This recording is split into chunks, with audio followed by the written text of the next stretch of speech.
very good day to you. Thank you very much for joining us right here on ZTN News. Let's a quick look at our top stories. No quarantine for UK-bound vaccinated Zimbabweans. Zimbabwe cancels Food for Work program. Genderbased maize-stealing venture revealed.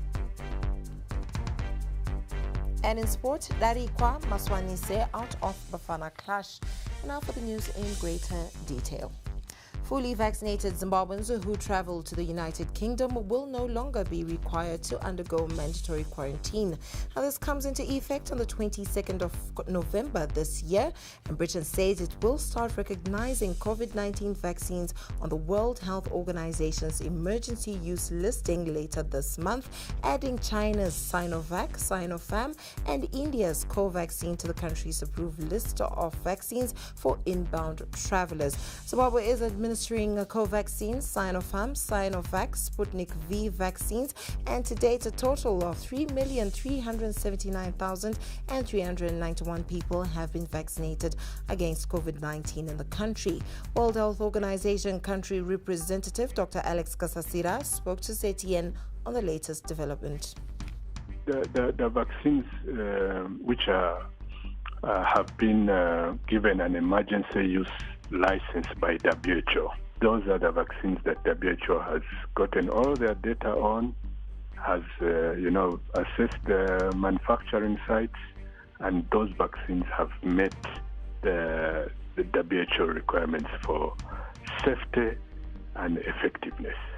And in Zimbabwe, those that have the WHO emergency use listing that are used in Zimbabwe are Sinopharm, Sinovac, and now Covaxin.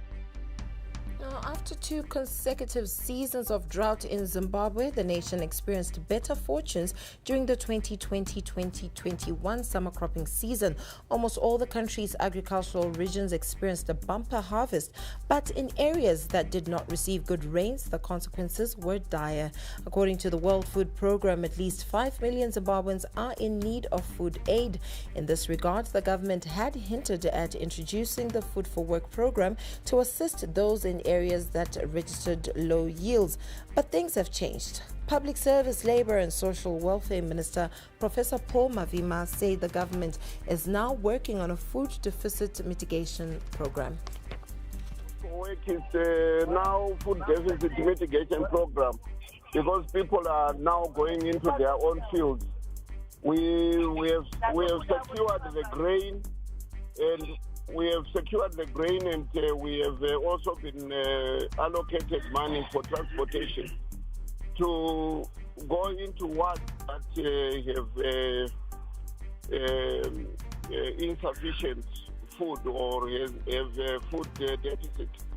So it's not going to be food for work because people are already going into their fields now to prepare for the summer season. But we have started. Local companies bidding for foreign currency on the auction system will now be required to submit their bids via their respective banks at least 4 days before the auction date.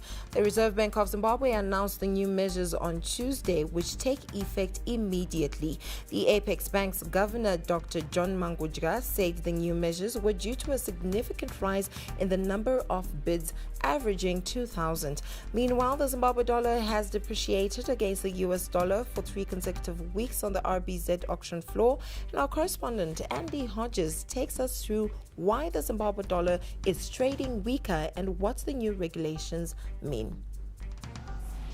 It's a very good move. In fact, the central bank, the auction system has been inundated with so many bids. And I think the key is, the fundamental of the auction system is that all invoices submitted for purchase of foreign currency must be legitimate. And the best way of doing that is through the banking sector. The banking sector must be able to look and see that all bids are genuine and that it isn't about fly-by-night operators or using the auction system to drive parallel market rates. Now, talking about that, Zimbabwe dollar exchange rate has been moving down slightly. And look, it's always good to have a stable exchange rate. We're hitting about 98. Some say we're getting close to the 100 to 1 US dollar mark. Look, exporters still are not comfortable multiple of that rate, with the parallel market rate stabilizing at least at around 175 to $1. The blend rate will probably sit around 130, 140. Exporters seem to think that should be the level. The question is, where should the exchange rate be in Zimbabwe? And how can we use the exchange rate to drive one thing that we need in this country? Production. Residents in Harare may have to dig deeper into their pockets for service delivery after the local authority proposed to hike rates next year. An average high-density householder in Bare will be expected to pay an average equivalent of $23 a month, up from $17 in 2021, using the official exchange rate.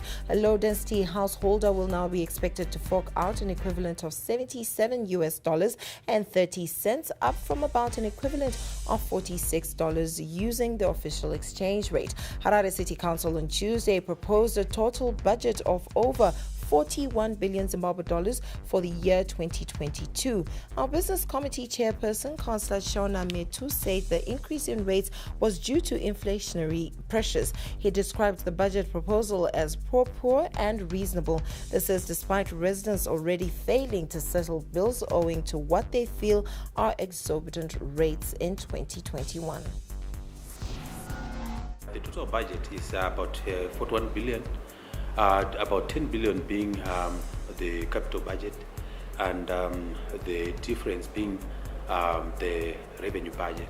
I prefer to call it a pro-poor budget because if you look at this budget increased by 28% from the previous budget, and I'm sure that you know that our rate of inflation was much higher than the 28% which we have increased this budget with.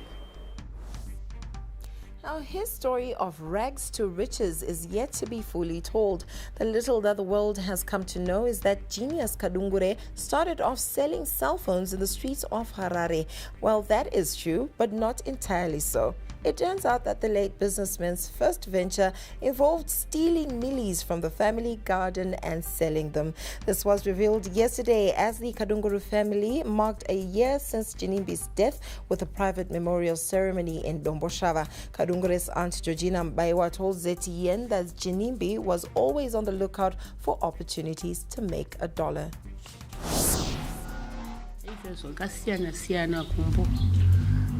Kutora chibaho utengesa akatengesa chibaho achivhura masaga achita sei vanhu vachita ari kuita musikanzwa, asi ndozvazosvitsa ipapo pazosvika kuti atisiri musha wakanaka kudai. Akatanga achita zvinhu zvakawanda, achitengesa mabhodhoro, achitengesa kokora, aita zvakawanda. Chibaho achivhura masaga achitengesa, ovhara, vanhu vobva vauya achibvunza kuti tiri kubvunzawo pagenius. Genius nasisi nemuningi wangu zvikanzi zvikanimodei pano zvikanzi ndianotitengesera chibage. Meanwhile, one of Kadungures' friends, Remo, said even after a night out with his late buddy, he always made it a point to hit the gym. Genimbi died on the 8th of November 2020 in an accident that also claimed the lives of 3 others, including socialite Moana. He was 36. Favorite spot, the gym. No matter the time we came from the club, genius, 6 o'clock. If we got home at 5:30, 5 o'clock, 6 o'clock, Remo Jackson, it's time for the gym, buddy. I said, yeah, it's one of those. He was always 6 o'clock.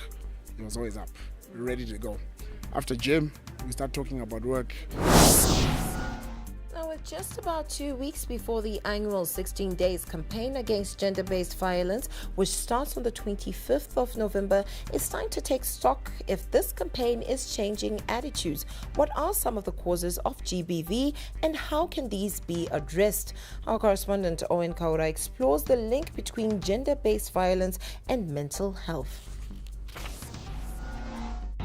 The final incident for me, that was the trigger where I knew beyond reasonable doubt that I could not be with this man for the rest of my life, involved with children. It was a high car pursuit, literally what you see in my. Not many people are able to stand up and share their story of surviving gender-based violence. Some have been maimed, others are dead. According to the United Nations Population Fund, in Zimbabwe, about 1 in 3 women aged 15 to 49 have experienced physical violence, and about 1 in 4 women have experienced sexual violence since the age of 15. Christine Gumunyumangena is one of those who have survived gender-based violence. But what are the causes of this violence? Christine believes mental health issues play a big role in perpetuating gender-based violence. You know, you read a lot of stories of people who say, oh, she's so evil, she stabbed her kids, or she burnt the house down. All of those issues stem from the fact that mental health is not something that is acknowledged. Can you imagine taking a situation where you're married for 15 years and you have 4 children? Everything that you've ever invested in, everything you've ever prayed for, imagined, is completely ripped apart. But what do the experts say about GBV and mental health? Clinical psychologist Dr. Lazarus Kajau explains. Yes, I must say mental health is connected to almost everything. Your mental wellness counts how you react in any particular situation, not only gender-based violence. Because if somebody is unhealthy mentally, that means they cannot control themselves. These people, they are angry. Why? Because they are in a crisis and they don't know how to resolve their situation. And as a result, they reflect their anger through gender-based violence. Religion is a part of our daily lives. Some say if one slaps you on the cheek, turn the other cheek and let them slap you again. Is this how it should be? Chaplain Christine Piri explains. Let love be from the heart. Tidanane mukutambura kwedu, tidanane mukushaya kwedu. Uye kana tikaona kuti tanetsana kusvika pakuti hazvichaiti zvaakuthreatena life. Macheso akaimba, sorry kuti ndiri munhu waMwari, but akaimba kuti chero wandisiya ndiri mupenyu. So what is the solution to GBV? The value of educating our girl child cannot be emphasized enough. People call me lucky, or people assume maybe it's because of my parents or my background why it was so easy for me to leave. But what people fail to acknowledge is it was easy for me to leave per se because I myself as an individual had skills, had created the connections, and had the drive. Mukushaiwa kwedu, mukuwana kwedu, ngatikoshese iwanano dzedu. Tichiziva kuti mumwe nemumwe mu marriage akakosha naika. The solution I think is to focus more on mental health for everybody, not only the ladies alone, but men as well. Because I feel men are also neglected. We are more worried about the victim instead of the so-called perpetrator, who in my eyes is the victim. For ZTN News, I am Owen Kaura. Our fathers in Zimbabwe whose children are born out of wedlock can now acquire birth certificates for their children in the event that their mothers are not available. This follows a successful High Court application by an aggrieved father, Bernard Tashu. He was failing to acquire a birth certificate for his 11-year-old son who was born out of wedlock and abandoned by his mother. Now, the applicant, who was supported by the Justice for Children Trust, argued that by barring fathers from acquiring birth certificates for their children when their mothers cannot be located or do not wish to cooperate, the Registrar General's office was denying the unregistered children the right to access basic social services. Justice Owen Tago on Monday ruled in the applicant's favor, and Tashu's lawyer Darlington Marange spoke to ZTN. Bernard came to us with Zimbabwe Human Rights NGO Forum in JCT, and we filed an application, to compel the registrar to register Bernard Tashu as the father of this child, and then to allow registration of the child that are in similar circumstances to the case of Bernard Tashu. So the High Court then subsequently ordered the registrar to register the Bernard Tashu as the father of this child. I think the court has already spoken and the law is very clear. It is now in the hands of the registrar, to comply with that law. But in my opinion, it is in the interest of the child to have a birth certificate, and I look forward for the compliance of that court order and that law that is already been in place.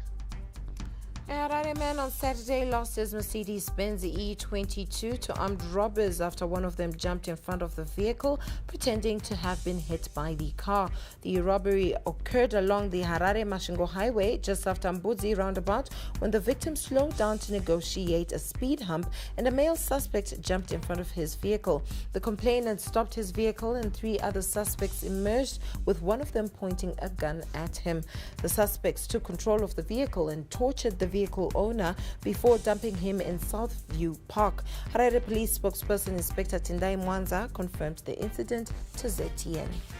It is very unfortunate that the victim lost his motor vehicle through an unthinkable way of robbery. Criminals these days have become so daring and cunning. As Zimbabwe Republic Police, we continue to implore members of the public always remain vigilant and alert. Whatever suspicious situation that you are involved in, we call upon especially motorists to drive to the nearest police station or else to call any police station for assistance. South Africa's ruling African National Congress have assembled a team of negotiators to drive the forging of coalitions. The team is being led by Treasurer General Paul Mashatile and Deputy Secretary General Jesse Dort. This after over 60 municipalities across the country ended without a clear victor in the municipal elections. Now, in a statement, the ANC said it is a common denominator in all these Ahang municipalities. In Kenya, the Revenue Authority has turned its eyes on Kenyans showing off their wealth on social media. KRA Commissioner General James Giti Mburu said the taxmen will be seeking to tell if people who show off on social media pay taxes that match their lifestyles. Giti added that officers from the KRA are now spending time on social media, monitoring Kenyans posting photos of luxurious cars, throwing expensive parties, living lavishly to ensure their taxes are in tandem with their image. Those found to be in absconding their tax obligations risk travel bans, collection of duty directly from their suppliers and bankers, and prosecution. Now, the World Health Organization says it is tracking more possible variants of the coronavirus. The global health body's technical lead, Dr. Maria Van Kerkhove, says the Delta variant has more than 20 sub-variants. The more the virus circulates, the more opportunity the virus has to change. You've heard me say that quite often. You've also heard us say that Delta will not be the last variant that you will hear us discussing. So we are tracking more than 20 sublineages of Delta, which means Delta plus additional mutations. But essentially, what we're looking at is how Delta is changing over time. One of the sublineages that we're looking at is this AY, it's AY.4.2. Up next is Sports News.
off with some footballs where Warriors defender Tendai Darikwa and forward Tawanda Maswanise have been ruled out of the 2022 World Cup qualifier against South Africa.